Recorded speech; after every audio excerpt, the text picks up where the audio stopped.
Toplachi, wala bawi. Panggap na naman patayan. Langoy ka na, wala, kumatay nga yata. Baka sabihin nyo, iniwan ko to dito wala. Fish on.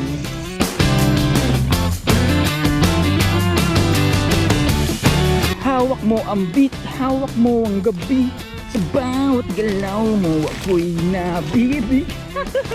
Yo, what up mga kuis? Kumusta?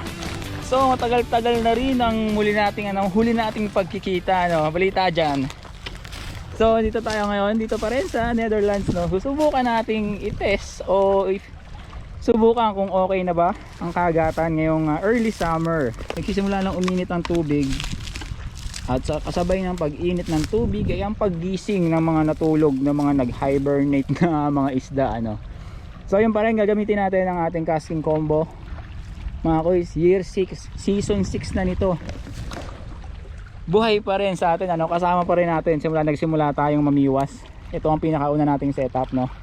So tatry natin dito gamit ang 10 grams jig head na galing ng Shopee. Kaya yun mga kuy, samahan nyo ako sa session na to, no? Patay oras ba? Tsaka wish me luck mga kuy, sana makahuli tayo. Alright, let's go! Sa bawat galaw mo ako'y nabili. Hawak mo ang beat.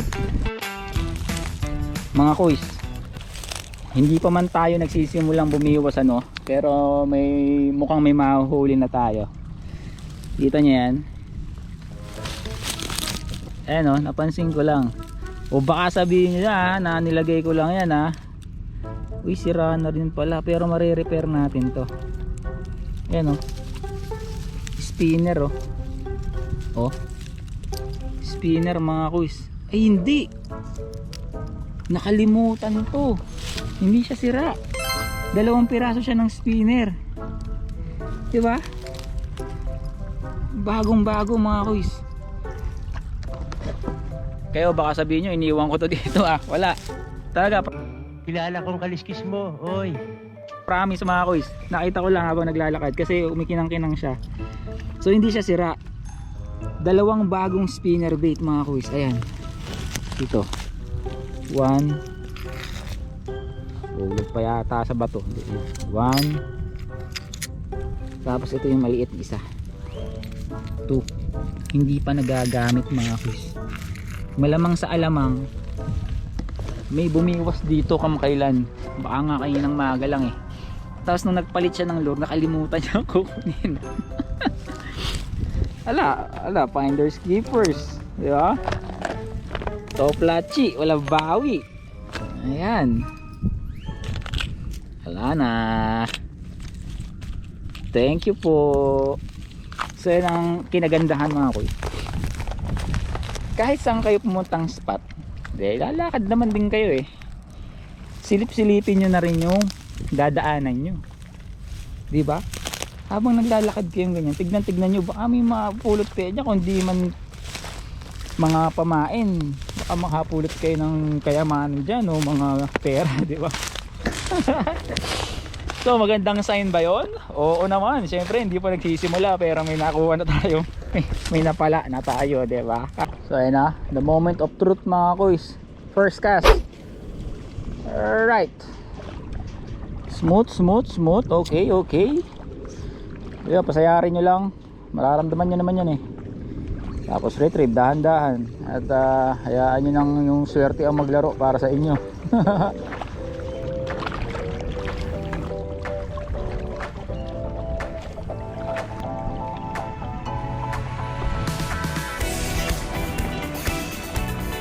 Fish on. Sige, unsa ka man. Tama ba yung Bisaya ko mga kuys? Magpakita ni Utoy. First fish of the day. Alala, huwag biglain. Unang isda. Ayan, huwag ka lang makakalas para official ka ng first fish. Uy, malaki to Xander mga kuys. Ayan.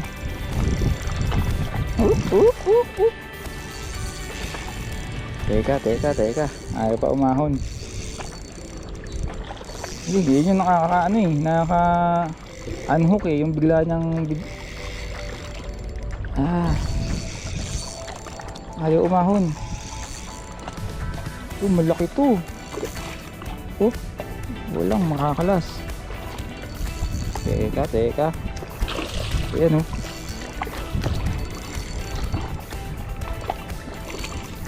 Huwag lang natanggal talaga. Pag natanggal yung tension nito, unhook talaga.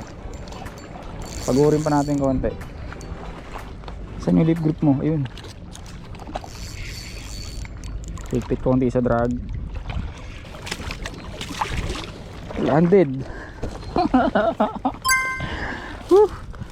Dito tayo sa patag.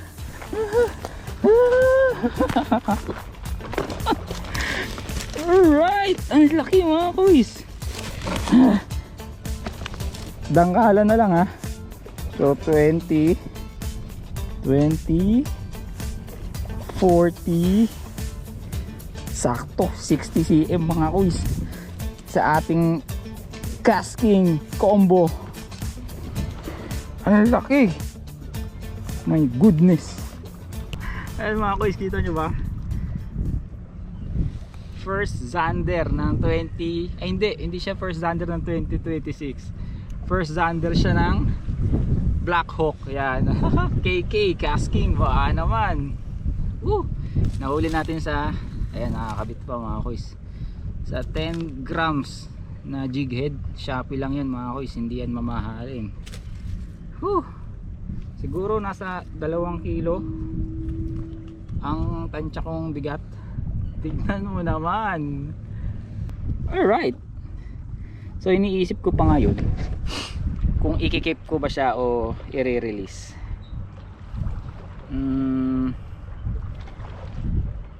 Release na lang natin. Total first fish ka naman eh. Kahit sabi nila malas daw yun, dahil natuwa ako sa'yo sa paglaban mo, yan, release ka muna sa akin. Yan ang ating first Zander sa session na ito. Release ka muna ngayon. Sana makarecover, no? Kaya nga natin. Okay ka na ba? Hindi, lamin na.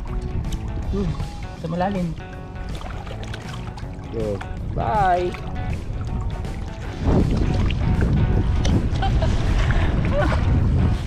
Nakakamiss din mag-release ng isda eh. Pero dahil natuwa naman ako sa kanya, kaya release na lang muna siya. Yun.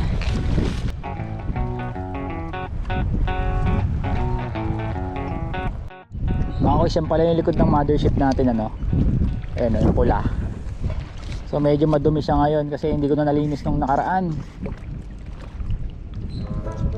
Kasi inuna natin magpintura eh. Pag summer, yung trabaho ng mga Pilipino dito ay mag-maintain ng mga barko, no? So inuuna namin yung pagpipintura isa paglilinis na yan, diba?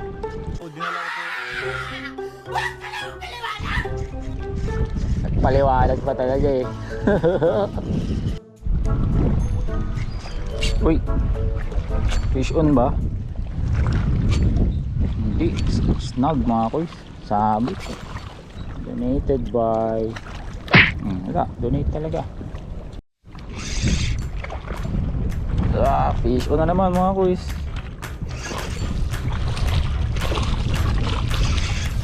Zander pa rin.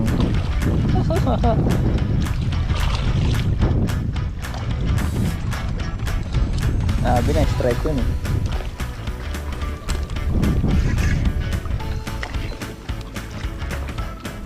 Wala na, hindi na makakawala dyan.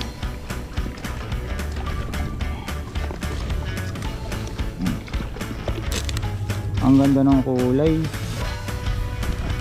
Kita nyo ba? Yun oh. Second fish natin mga kuys. Alright. Yan, orange paddle tail. Release natin. Maraming salamat po. Wala ako sa mood mag-fillet ngayon eh. Kaya release ka muna. pala magre-release kayo, siguraduhin yung naka-recover na bago nyo pakawalan. Alright, bye bye. Uy, umaarte pa. Uwi na. Dito. Doon, yan. Yun o. Bangoy ha, buhay ha. Umaarte pa eh.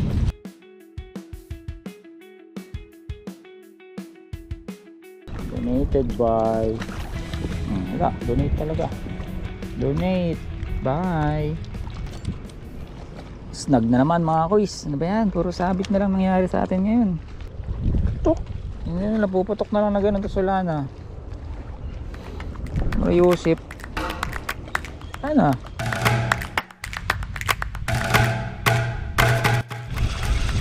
Third fish mga kuys. Pangatlong bagsakan. Ano to? Mukhang zander na naman, malakas eh. Oh ha? Okay. Alright. Zander nga, kita na.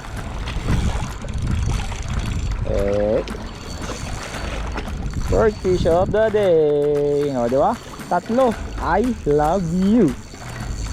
Huwag lang makalas. Teka lang. Ikaw masyadong masaya, Jordan. Wala pa, hindi mo pa nalaland.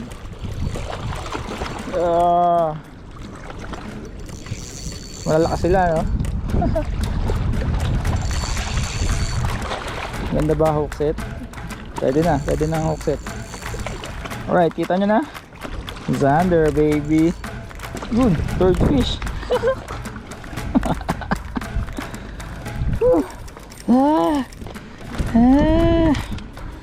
Alright, ang buenas natin mga kuys ah. Lakas kayong manalangin ah. Konting-konti na lang pala, matatanggal na rin oh.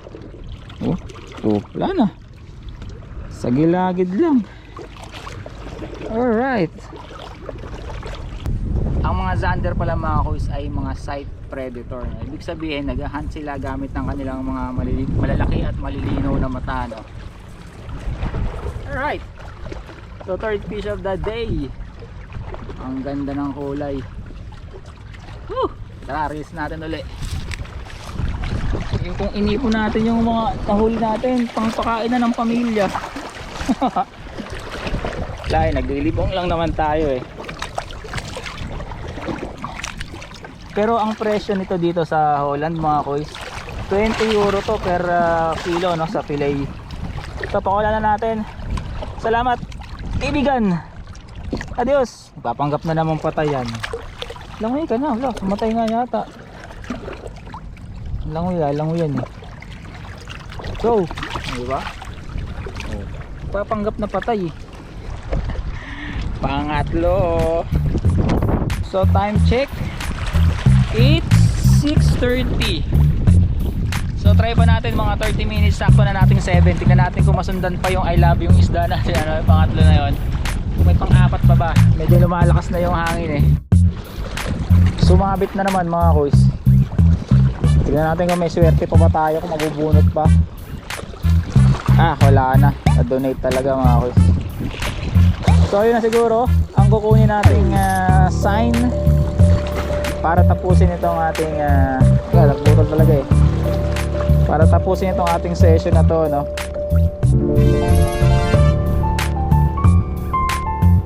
6 donated lures, 3 landed fish at 2 free spinner baits. So matagumpay ang ating session sa araw na ito, pero parang roller coaster. Bakit? Dahil may up tsaka down. Up dahil hindi pa man din tayo nagsisimulang bumiwas, may mga nakuha na tayong free lures. Tapos down dahil sa unang part ay medyo matumal, walang strike, walang take.